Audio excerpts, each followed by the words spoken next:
se propondrá a los cónyuges aceptar el juicio de la Iglesia sobre su matrimonio, acudiendo, y además una cosa que pocos hacen, a los tribunales eclesiásticos. Hay un gran mito sobre los tribunales eclesiásticos. La gente dice que son para los ricos y chorradas por el estilo. Todos los años en el Boletín Oficial del Obispado, que yo soy director del boletín, publico las sentencias de nulidad matrimonial. La mayoría son gente desconocida y muchos de ellos han tenido abogados de oficio.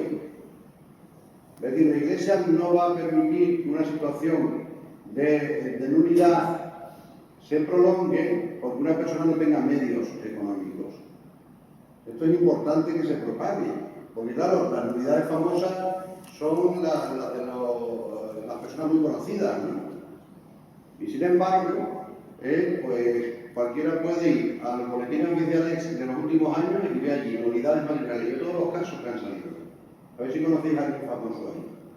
Que algunos de ellos son personas que no han podido pagarse ni el abogado.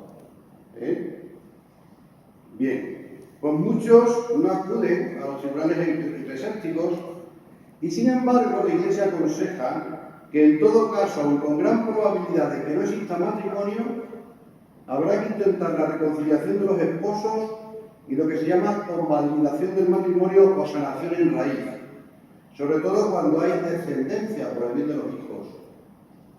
Las grandes víctimas de esta situación, de estas situaciones irregulares son los hijos. Y muchas veces no se les tiene en cuenta las heridas que se les van a provocar. También aquí se invita a una coordinación entre el Tribunal Eclesiástico y el COF, el Centro de Orientación Familiar. Dicho esto, que son las medidas un poco preventivas en general, podemos abordar el objetivo de la charla, las situaciones particulares que pueden ser de diversos tipos. Esto exige, por una parte, una diversificación pastoral. No todas las situaciones son iguales, las recorremos una a una. No todas son iguales. Y una unidad doctrinal, como dice el directorio número 216, se trata de situaciones de dificultad matrimonial definidas por elementos concretos y que por ello deben tener cada una de ellas un tratamiento específico en la pastoral familiar. No podemos meterlo todo en un mismo paquete. La auténtica comunión eclesial exige una clara unidad en los criterios fundamentales para que nuestra pastoral sea creíble y efectiva. Es importantísima la unidad entre el Papa, los obispos, los párrocos, los agentes de pastoral matrimonial, las personas que integran los centros de orientación familiar, para que esa labor sea creíble y efectiva. Vamos entonces a ver los diferentes casos o situaciones. En primer lugar, separados no casados de nuevo.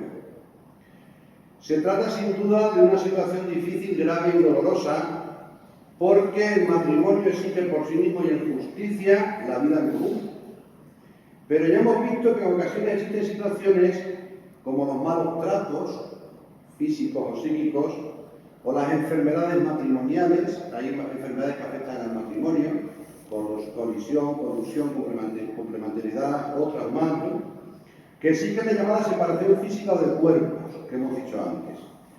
En la medida de lo posible, se ha de buscar, repito, la reconciliación, acudiendo a los tratamientos que cada caso requiera. El vínculo matrimonial permanece ante Dios y es indisoluble, por lo que los cónyuges han de intentar vivir cristianamente su nueva situación, sabiendo que no pueden contraer nuevas nupcias. La cercanía de la comunidad eclesial a estas personas ha de ser muy grande. Y no hay que olvidar algo que hoy día se piensa poco y se dice menos, que en las separaciones muchas veces hay una víctima y una parte más culpable de la separación. Es verdad que en todas las separaciones siempre ha habido problemas por ambas partes, pero también es verdad que muchas veces hay una parte que es una verdadera víctima de la situación. Por ejemplo, cuando se produce un adulterio. Hay una víctima clara de la situación.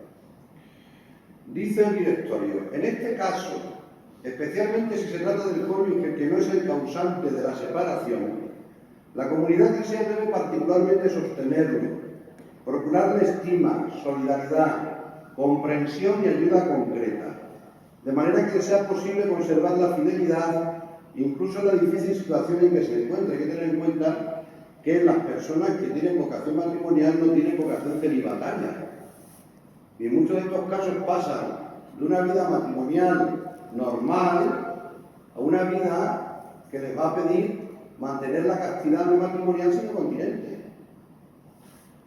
Entonces, es verdad que necesitan apoyo, ayuda, necesitan no encontrarse solos.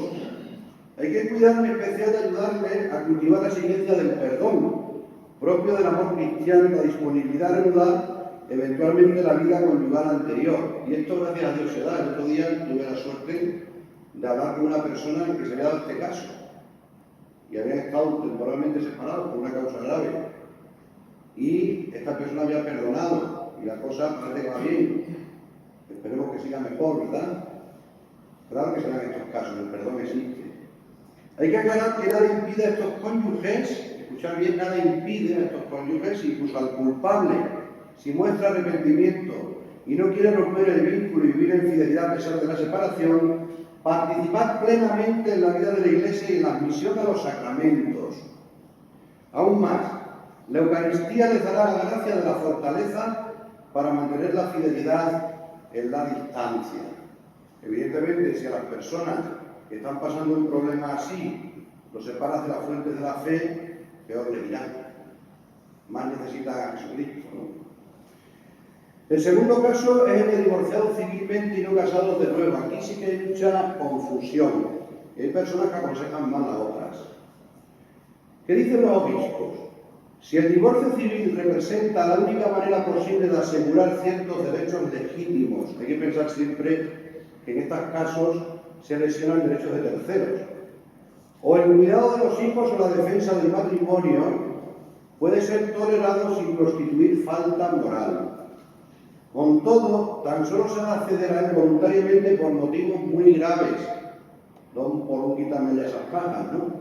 Evitando el escándalo y con la firme convicción de que equivale a una separación. No es en modo alguno la ruptura del vínculo matrimonial. Estamos hablando de los divorciados civilmente y no casados de nuevo. En este caso, hay que hacer un discernimiento de las diversas situaciones, pues entre los católicos que acuden al divorcio civil hay que distinguir. Primero, el que accede a un nuevo matrimonio civil, aunque el vínculo sacramental anterior siempre permanece, y los que no lo hacen, evidentemente. Hay personas que se divorcian, estamos hablando de personas que han contraído matrimonio canónico, se divorcian civilmente y unos contraen una nueva unión civil, pero otros no. Hay que distinguir claramente. Segundo, hay que distinguir entre el cónyuge que ha provocado la situación, que tiene una mayor culpabilidad que el que sufre la situación. Muchas veces víctima inocente, y eso también lo olvidamos.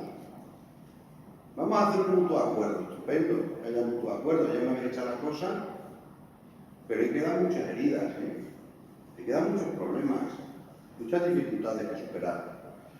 Con los divorciados civilmente que no han accedido a un posterior matrimonio civil, la comunidad cristiana, ¿cómo tiene que actuar? Como con los separados no casados de nuevo, igual. Es decir, no están privados de los sacramentos.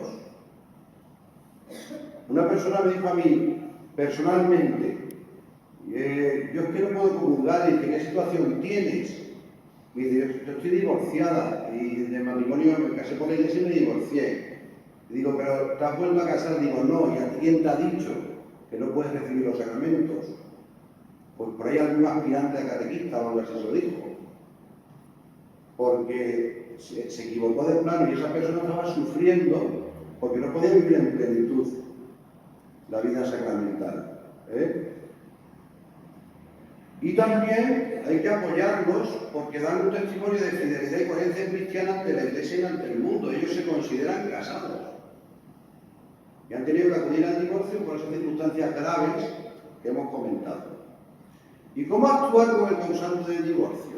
Porque hemos dicho que tenemos que acoger a todos, intentar ayudar a todos. Se le ha de tratar con comprensión y misericordia. Y si no ha contraído un matrimonio civil posterior, para acceder a los sacramentos ha de mostrar un sincero arrepentimiento. Y aquí no bastan las actitudes interiores. Ha de intentar reparar en lo posible la situación irregular que ha provocado.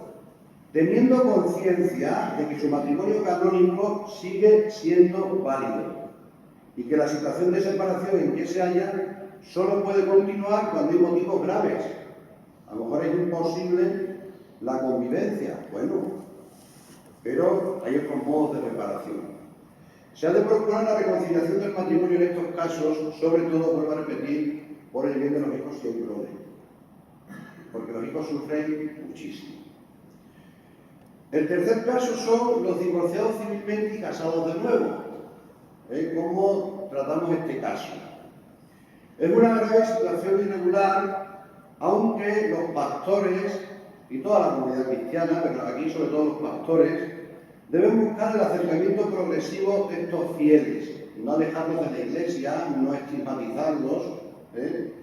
Es verdad que la mentalidad más extendida es que tras un fracaso matrimonial, porque el divorcio siempre supone un fracaso personal, un proyecto de vida y comunitario, algo está fallando cuando tantas parejas se separan. El modo de rehacer la vida es encontrar un nuevo matrimonio, aunque solo sea civil. Mucha gente dice, bueno, me voy a casar otra vez, voy a intentarlo de nuevo. Pues yo, esto es una opinión personal, y después de conocer casos, tengo serias dudas sobre la voluntad de encontrar un nuevo matrimonio cargado con las heridas de un fracaso anterior.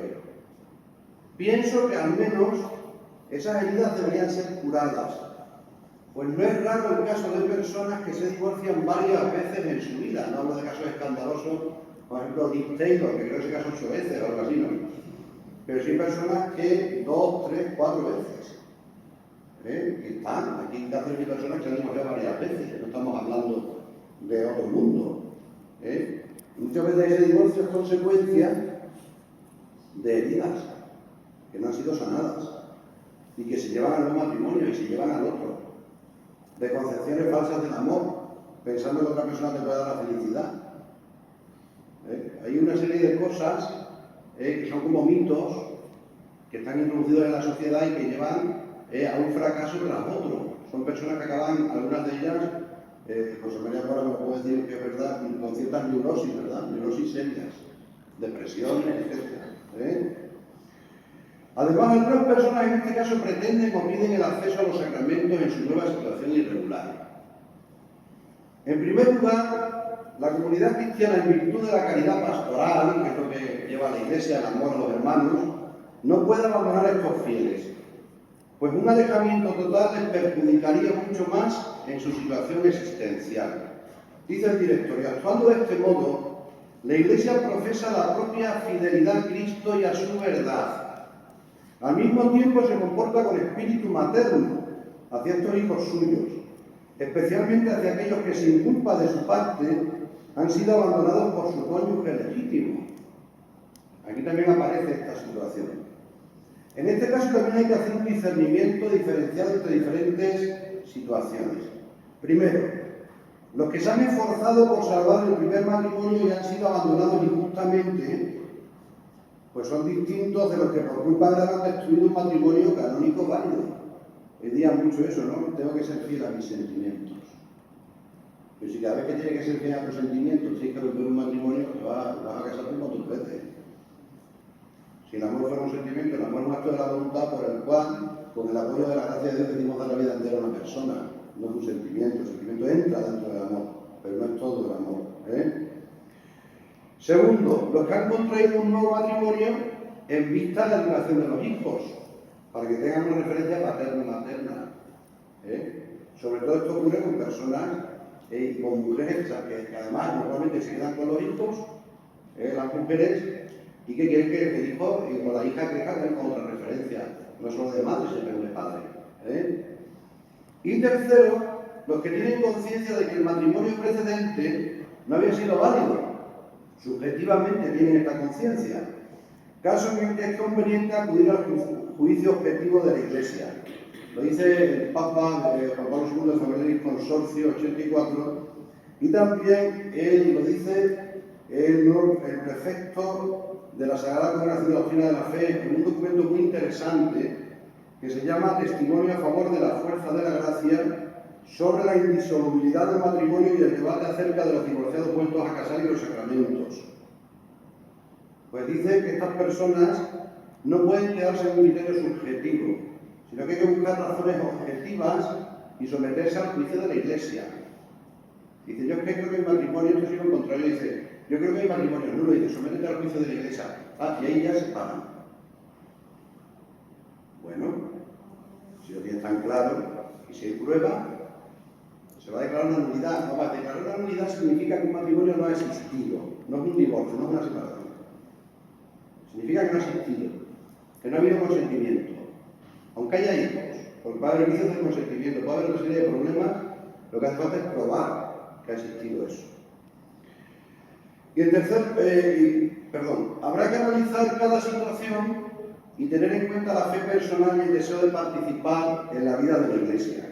Se les puede acompañar para que participen según sus posibilidades, animándolos a la asistencia a la Santa Misa sin comulgar físicamente, ahora veremos por qué, pero con la posibilidad de hacer la comunión espiritual, la adoración del Santísimo, la iniciación a la oración personal y comunitaria, la lectura y meditación de la palabra de Dios y la participación en las realidades eclesiales y en las obras de caridad y justicia. No tienen ningún impedimento por parte de la Iglesia en participar en todas estas cosas. El único problema es la comunión sacramental física, no la comunión espiritual. En algunos lugares, por ejemplo, sé que en Inglaterra se les imparte individualmente la bendición, porque la misa se bendice a todos. Allí en Inglaterra, según un testimonio que me han dado, en la misa las personas que están en esta situación se acercan al sacerdote y no ponen la mano ni abren la boca, sino que cruzan los brazos, como diciendo, yo no puedo comulgar, y el sacerdote les bendice. Es una práctica que sé que está en la Iglesia de Inglaterra, en la Iglesia Católica. Y no se ha dicho nada sobre esa práctica que me parece muy buena. Lo que está claro es que su situación es incompatible con la recepción física de la Eucaristía, es decir, el acceso a la comunión sacramental. Así lo expresan nuestros obispos. Es un número fuerte, pero hay que tenerlo en cuenta, porque ¿por qué se niega la comunión a los divorciados de matrimonio canónico que se han vuelto a casar civilmente? Hay que dar los motivos, las razones. Hoy, dicen los obispos, como en la época de los primeros cristianos, que vivieron en un mundo que admitía el divorcio, hay que recordarles las palabras de Jesucristo. El que repudia a su mujer y se casa con otra, adultera contra la primera. Y si la mujer repudia al marido y se casa con otro, comete adulterio. Y prestarles a estas personas una ayuda eficaz. La Iglesia, fiel a estas palabras, no puede reconocer como válida esta nueva unión si era válido el primer matrimonio, porque el vínculo sacramental que se crea, el vínculo conyugal que se crea en el sacramento matrimonio continúa, no se rompe con el divorcio. Ahí hay mucha ignorancia también. Cuando dos personas se dan el libre consentimiento, se crea un vínculo indisoluble, vínculo que no lo puede romper ningún tribunal civil, y vínculo que las personas tampoco pueden romper subjetivamente, porque es un vínculo objetivo. Entonces ahí está la gran cuestión. Por esto mismo, está rigurosamente prohibido efectuar ceremonias de cualquier tipo para los divorciados que vuelvan a casarse. Esto lo dice muy claramente el Papa Juan Pablo II en Familiaris Consorcio 84. En consecuencia, para un bautizado, pretender romper el matrimonio sacramental y contraer otro vínculo mediante el matrimonio civil es, en sí mismo, negar la alianza cristiana.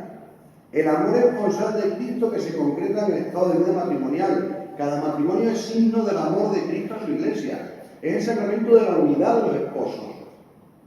La separación, al menos lesiona esa unidad. En muchos casos, cuando se contrae el nuevo matrimonio, aunque el vínculo permanece, sí que lo que es objetivamente y lo que es en la sociedad tiene la apariencia de que se rompe, ¿no? Existe una incompatibilidad del Estado divorciado y casado de nuevo. Fijaros que dice aquí, lo vamos a profundizar, del Estado. Estamos hablando de la persona, de divorciado y casado de nuevo con la plena comunión eclesial. Por ello, al acceder al matrimonio civil, ellos mismos impiden, que se les pueda administrar la comunión eucarística. No es una cuestión de la Iglesia, es una cuestión de las personas y de sus decisiones. Que somos libres, somos responsables. Y tomamos nuestras decisiones tienen consecuencias. No somos animalitos instintivos, somos personas racionales. Que hemos de sopesar los pros y las contras y los contras de nuestras decisiones existenciales, ¿no? Además, Juan Pablo II añade otro motivo pastoral. Si se admitieran estas personas a la Eucaristía, los fieles serían inducidos a error y confusión acerca de la doctrina de la Iglesia sobre la indisolubilidad del matrimonio. Pues dirían los fieles cristianos normales y corrientes, los matrimonios y los otros dirían, entonces ¿es que el matrimonio ya no es indisoluble, se rompe? ¿Existe el divorcio dentro de la Iglesia? Que tenemos que pensar también, como se ha hecho siempre en la Iglesia, en la fe de los sencillos. Tenemos que pensar en los pequeños, no solo las personas formadas. Es importante destacar una afirmación de los obispos españoles. El problema no es que la Iglesia les impida comulgar, es que ellos mismos lo impiden. Pues existe un obstáculo interior, y las cosas hay que decirlas con claridad. Ese obstáculo interior se llama el pecado, que convierte la situación en irregular, es decir, es irregular como se mantiene en el tiempo, y que provoca la inexistencia de un sujeto capaz de recibir la Eucaristía, es decir, no hay sujeto capaz de recibir la Eucaristía. Para recibir un sacramento, la Iglesia, en el Concilio de Trento, pone dos condiciones al sujeto: que lo reciba dignamente, es decir, con la preparación y la fidelidad, y no poner el obstáculo del pecado, que en este caso se prolonga en el tiempo y no es posible quitar el obstáculo sin cambiar de vida. ¿Pueden entonces recibir los divorciados vueltos a casar civilmente el sacramento de la reconciliación, el sacramento de la penitencia, que es el paso para recibir la Eucaristía? Solo si dan señales de verdadero arrepentimiento, que incluye el deseo claro de cambio de vida. ¿De qué deben arrepentirse concretamente, nos dicen los obispos? De haber violado el signo de la alianza, el amor de Cristo a su Iglesia y de la fidelidad a Cristo, que fortaleció con su virtud el amor conyugal en el sacramento del matrimonio. Se rompe la fidelidad a Cristo también, eso a veces no se piensa. Es que todas estas cuestiones que se piensan se dejan para abajo y se olvida la realidad de la fe y se olvida las realidades sobrenaturales que también están aquí, las realidades trascendentes que están presentes en la vida matrimonial cristiana. ¿Cómo mostrarán su cambio de vida? Comprometiéndose a vivir en total continencia, es decir, como hermanos. Entonces, ¿cuáles son los requisitos para que los divorciados vueltos a casar civilmente puedan participar en los sacramentos? Pues dicen nuestros obispos en el número 227. Son requisitos necesarios: a. Abrazar una forma de vida coherente con la indisolubilidad de su verdadero matrimonio. Decía un sacerdote que cuando lleguemos al cielo, o sea, al juicio, perdón, y que vaya al cielo, al purgatorio, al infierno, cuestión de Dios, yo no lo sé, pero cuando vayamos allí, los maridos se juntarán con sus verdaderas mujeres, y las mujeres con sus verdaderos maridos. Hay un chiste que dice: si no te he querido en la tierra, pues te quiero ir al cielo. Pero con quien están casados, con quien están casados.